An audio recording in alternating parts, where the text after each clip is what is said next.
Assalamualaikum warahmatullahi wabarakatuh. Perkenalkan, nama saya Riko Nugraha. Saya dari kelas C21 Manajemen. Di sini saya akan memenuhi tugas UTS. I- Untuk mata kuliah kali ini adalah Pendidikan Agama Islam. Tema yang akan bahas atau pemaparan materi kali ini yaitu temanya Sakaratul Maut.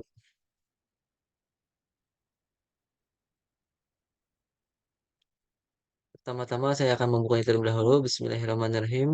Alhamdulillahirabbil alamin wa bihi nasta'inu ala umuri dunya waddin. Wassalatu wassalamu ala asrofil anbiya'i wal mursalin wa ala alihi wa sahbihi ajmain amma ba'du. Bismillah, langsung saja kita ke selanjutnya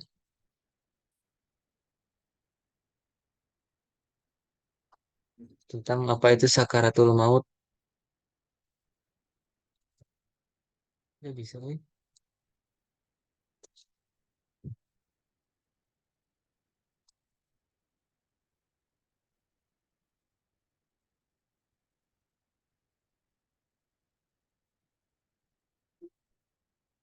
Oke, apa itu sakaratul maut? Jadi kita bahas dulu untuk pengertiannya. Sakaratul maut adalah istilah dalam bahasa Arab yang secara harfiah berarti pangkal kematian. Istilah ini mengacu pada fase-fase terakhir dalam kehidupan seseorang sebelum kematian yang dipercayai dalam Islam. Ini mencakup rasa sakit secara fisik, kesulitan pernapasan, dan pengalaman spiritual yang dialami oleh setiap individu. Jadi seseorang yang mengalami satu maut, mereka pasti sudah memasuki tahap masuk dalam proses menghadapi akhir hayat dalam mempersiapkan perjalanan kehidupan setelah kematian, yaitu ke alam barzah. Kematian adalah hal yang pasti akan dialami seluruh makhluk hidup di dunia. Dalam Islam dikenal istilah sakaratul maut atau keadaan saat-saat menjelang ajal kematian. Sebelum merasakan kematian, manusia akan mengalami sakaratul maut, yakni keadaan saat roh akan terpisah dari jasadnya secara perlahan.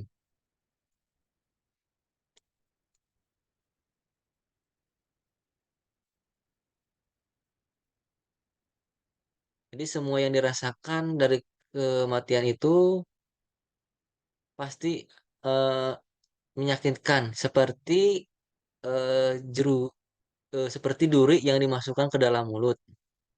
Namun tidak hanya secara fisik saja, namun jiwa juga dari keseluruhan jasad atau kondisi biologis manusia juga merasakan mengalaminya juga sakaratul maut, yakni keadaan saat roh akan berpisah dari jasad secara perlahan.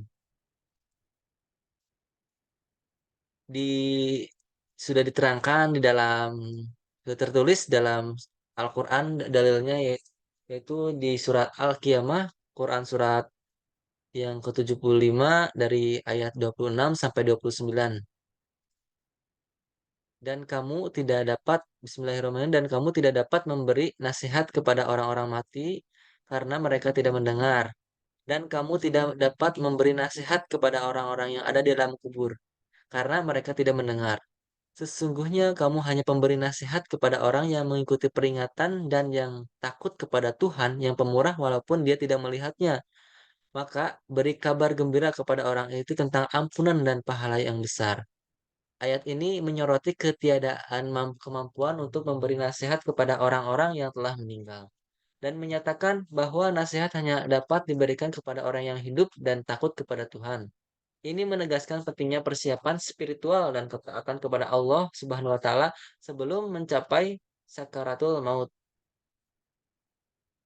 Juga di sini ada beberapa yang selanjutnya materinya beberapa fakta mengenai sakaratul maut yang akan dialami oleh semua manusia. Yang pertama, tidak ada yang bisa menghindarinya Dan yang kedua, lebih berat untuk orang zolim dan selalu berlaku selalu melakukan kemaksiatan. Yang ketiga, penguji keimanan.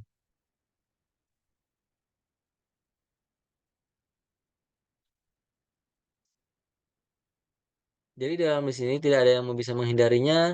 Seseorang yang memiliki keimanan dan tidak dan ketakwaan yang tinggi akan merasakan sakaratul maut. Ini juga akan tetap datang terlepas dari keimanan atau kezoliman manusia selama hidupnya. Le- Lebih berat untuk orang zolim dan selalu bermaksiat. Alangkah dahsyatnya sekiranya kamu melihat di waktu orang-orang zalim berada dalam tekanan sakaratul maut, sedangkan para malaikat memukuli dengan tangannya sambil berkata, keluarkanlah nyawamu. Di hari ini kamu dibalas dengan siksa yang sangat menghinakan karena kamu selalu mengatakan terhadap Allah perkataan yang tidak benar karena selalu menyombongkan diri terhadap ayat-ayatnya.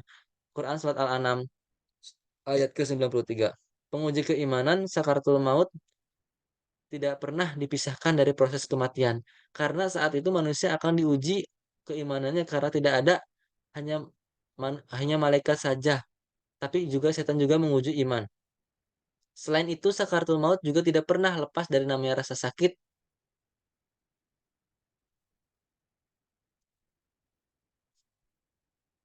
Jadi memang sangat menyakitkan sekali sakaratul maut. Nah, terkecuali dengan ringanan kepada orang-orang yang beriman, berbeda dengan orang-orang yang zalim, karena begitu menyakitkan seperti dipukul oleh malaikat. Seperti siksa rasanya tersiksa. Rasa sakit yang dirasakan selama sakaratul maut seperti menghujam jiwa yang menyebar ke seluruh anggota tubuh, sehingga bagi orang yang sedang sekarat, setiap urat nadi, urat syarafnya persendian dan dari setiap akar rambut serta kulit kepala hingga kaki.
Lalu slide berikutnya tanda-tanda meninggal dalam keadaan husnul khotimah. Yang pertama meninggal pada hari yang meninggal pada malam atau hari Jumat. Yang kedua meninggal karena penyakit yang berhubungan dengan perut seperti mah, sakit perut ataupun rasa sakit yang ada di perut. Maka kematian itu termasuk dalam husnul khotimah. Yang ketiga meninggal karena jatuh atau tenggelam. Dan juga ini sangat menyakitkan sekali soalnya kita akan kesulitan napas dan kehilangan kesadaran saat diri kita tenggelam di dalam air.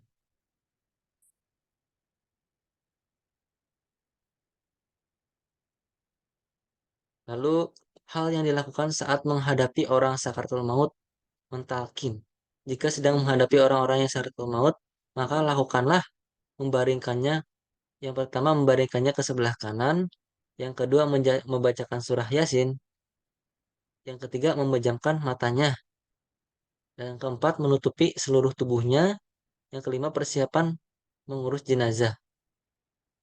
Nah, jadi kita itu harus perlu adanya bimbingan kepada jenazah yang sedang mengalami sakaratul maut harus sesegera mungkin untuk kita melafadzkan membantunya kalimat tauhid la ilaha illallah.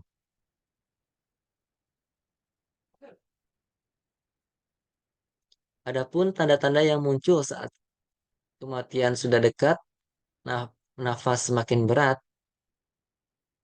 yang kedua lelah dan mengantuk, yang ketiga ada keringat di dahi. Tapi wallahu alam, hanya Allah yang mengetahui setiap umur manusia. Lalu yang terakhir, bimbingan saat seseorang sedang sakaratul maut. Nah, di sini yang tadi sudah sebutkan tadi, menyuruh orang yang sakit berucap kalimat seperti pujian Allah atau kalimat-kalimat untuk pengampunan dirinya, permohonan dan lain-lainnya. Lalu yang kedua, meminta ampun dan mendoakannya.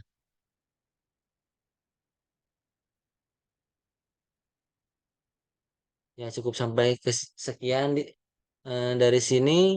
Kesim jadi kesimpulan kita sakaratul maut, kita juga harus mempersiapkan diri kita eh, saat kita menjelang kematian kita. Mungkin umur tidak ada yang tahu, namun kita perlu memperbanyak amal soleh di dunia ini, memperbanyak bekal seperti ibadah, berbuat kebaikan, eh, dan jauhi larangan yang sudah Allah tetapkan, yang diperintahkan kepada makhluknya. Jadi tugas kita hanyalah berlomba-lomba dalam kebaikan, dan dalam kebaikan itu mendapatkan amal soleh dan mendapatkan ridhonya.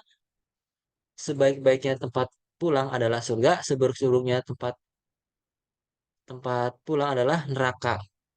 Cukup sampai di sini. Semoga apa yang saya disampaikan bisa diterapkan dalam kehidupan sehari-hari.